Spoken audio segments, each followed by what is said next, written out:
창세기 32장입니다. 야곱이요, 삼촌 라반의 집에서 아내를 얻기 위해 13년을 살고 자기 재산을 불리기 위해 6년을 살았습니다. 20년이 지났습니다. 삼촌 라반의 안색을 보고 삼촌의 얼굴이 달라졌어. 나를 너무나 멀리하고 내 신변에 위험이 느껴져. 그래서 야곱은 고향으로 돌아가기로, 삼촌을 떠나기로 결심을 합니다. 그래서 길을 떠났습니다. 오늘 32장에 보면은요, 여러분 우리가 잘 아는 아주 유명한 이야기가 나옵니다. 야복강가에서 야곱이요, 자기의 가족들을 다 먼저 건너 보내고 나루터에서 밤을 새워서 기도하고 씨름했다고, 하나님의 천사와 씨름했다고 이야기하고 있습니다. 여러분은 이 본문 말씀을, 야곱의 씨름을 어떻게 생각하십니까? 하나님이 나를 도와주셔야 합니다. 그런데 여러분, 이 야복강가의 사건 속에서 우리가 기억해야 될 게 있습니다. 하나님께서 야곱의 이름을 바꾸어 주셨다는 것입니다. 너는 이제 야곱이 아니야. 이제는 이스라엘이라고 해라. 그러면 이제 새 사람이 되라는 거잖아요.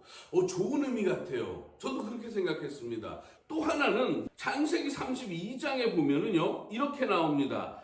22절에 밤에 일어나 두 아내와 두 여종과 11 아들을 인도하여 야복나루를 건널세. 23장에 그들을 인도하여 시내를 건너가게 하며 그의 소유도 건너가게 하고, 야곱이 24절입니다. 홀로 남았더니 어떤 사람이 날이 새도록 야곱과 씨름하다가, 25절에서 이런 말씀이 있어요.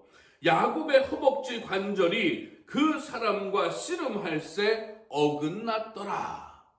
하나님께서 이 천사를 시켜서 야곱의 엉덩이 뼈를 쳐서요, 야곱을 절름발이로 만들었습니다. 여러분 이거 어떻게 생각하세요? 하나님이 이름을 바꿔주신 것도 맞습니다. 이제는 너는 이스라엘이라 하라. 이게 28절에 나와요. 야곱으로 살지 말고 이제는 이스라엘로 살라는 것입니다. 야복강에서 야곱이 씨름을 했어요. 이름이 바뀌었습니다. 엉덩이 뼈를 쳤습니다. 절름발이가 되었습니다. 요 말씀을 우리가 어떻게 해석해야 할 것인가? 야곱의 전체 이야기 속에서 한번 살펴보도록 하겠습니다.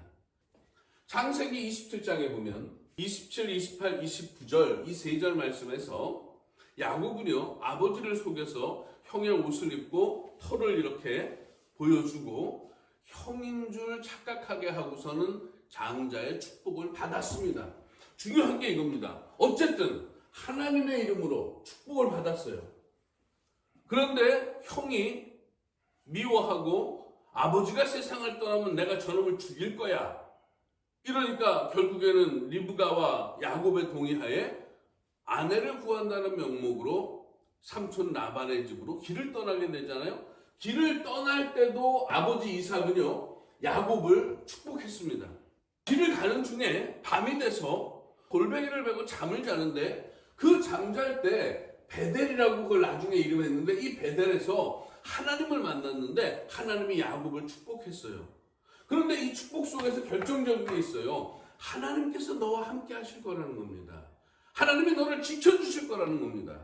자, 그리고 창세기 31장에서 하란에서 20년을 살고 이제 고향으로 돌아가겠다고 길을 떠나는데, 31장 3절 말씀에서 내가 너와 함께 할 테니까 너는 길을 떠나라 하고, 여기서도 또 함께 하시는 하나님을 얘기합니다.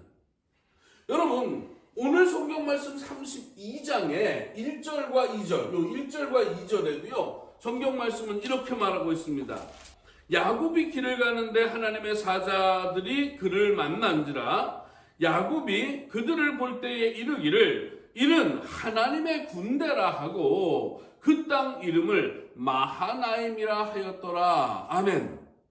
하나님의 군대가 길을 가고 있는 야곱에게 왔어요. 왜? 야곱을 멸하려고 온 게 아니라 야곱을 지키려고 왔단 말이에요. 함께 하신다는 이 모든 상황에서의 약속을 하나님이 눈으로 보여주시는 거예요. 오늘 말씀에 보면 32장에 좀 전에 읽었잖아요. 자, 야곱이 2절 말씀에 그들을 볼 때에 이르기를. 여러분, 하나님의 천사를 야곱이 봤어요. 그런데 32장 뒤에 가서 야복 나루터에서 홀로 남아서 천사와 씨름을 해요. 하나님이 함께 하시는데 무슨 기도를 했을까요? 기뻐서 찬양을 했을까요?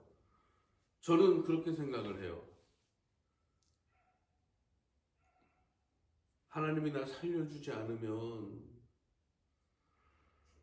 하나님이 나를 지켜주셔야 한다고 몸부림치며 기도했다는 거 아닐까요? 저는 그런 생각이 드는 거예요. 내가 너와 함께 한다는 야곱의 이야기 속에 이 5번 앞부분에 기록되어 있는 이 말씀을 야곱은 가슴 절절하게 받아들이고, 그래, 하나님이 나와 함께 하셔. 그래, 믿음으로 가자. 그래, 두려워하지 말고 가자. 그래, 불안해하지 말고 가자. 그래, 힘있게 가자. 그런 마음이 안 되는 거예요, 야곱은. 그러니까 야복강가에서 주여 살려주셔야 된다고, 지켜달라고. 그러니까 하나님이 하도 안 되니까, 그래, 그럼 네 이름 바꿔, 이름. 너 이제 야곱이 아니라 이스라엘이야. 새 사람이 되란 말이야. 문제는 하나님이 함께 하지 않는 게 아니라 하나님이 함께 하신다는 것을 가슴에 받아들이지 못하는 야곱의 안타까운 야곱의 그 모습이 저는 보이더라고요. 자, 여러분은 어떻습니까? 성경 말씀엔 내가 너와 함께 할 거야. 내가 너를 지켜줄 거야. 수많은 말씀들이 있습니다. 그런데 그 말씀들을 눈으로 읽기는 하지만, 그 말씀에 아멘이라고 입술로 고백하지만, 그 말씀을 따라서 내가 확신을 가지고 두려움 없이 담대하게 살아가지 못하는 사람들이 정말 많은 것 같습니다. 하나님이 야곱을 왜 엉덩이뼈를 쳐서 절름발이가 되게 했을까요? 사랑하는 아내도 첩의 아들들도 첩도 다 앞으로, 재산도 앞으로 보내는 거예요. 니들 먼저 가. 형이 칼과 활을 들고 쫓아오면 나는 도망갈 거예요. 근데 하나님이 그런 야곱의 마음 속에 하나님이 계신 거예요. 이거 안 되겠네? 엉덩이뼈를 딱 쳐버려요. 도망을 갈 수가 없는 거예요, 이제. 여러분, 이 야곱의 야복강가의 기도는 우리가 본받아야 할 기도가 아니라, 이렇게 기도하는 야곱의 마음 속에 있는 하나님의 말씀에 대한 불신, 1번, 2번, 3번, 4번, 5번 내가 너와 함께 한다고 말씀하셨음에도 불구하고 그 말씀을 아멘으로 받아들이지 못하는 야곱의 이 연약함과 부족한 믿음을 여러분 마음속에 잘 새겨보시기 바랍니다. 나는 그런 연약함으로 살고 있는 거 아닌가? 내가 예배를 드리지만, 내가 찬송을 하지만, 내가 기도를 하지만, 내가 말씀을 읽지만 하나님의 말씀이 내 가슴 속에서, 내 인생에서 현실이 되지 못하고 야곱과 같은 모습으로 살고 있는 것은 아닌가? 여러분 한번 생각해 보시기 바랍니다. 그리고 이 말씀 속에서 하나님, 안타까운 야곱의 이 모습을 제가 반복하지 않도록 도와주시옵소서. 말씀이 현실이 되는 놀라운 믿음의 삶을 살게 하옵소서 하고 기도하는 우리 모두가 될 수 있기를 간절히 소망합니다. 감사합니다.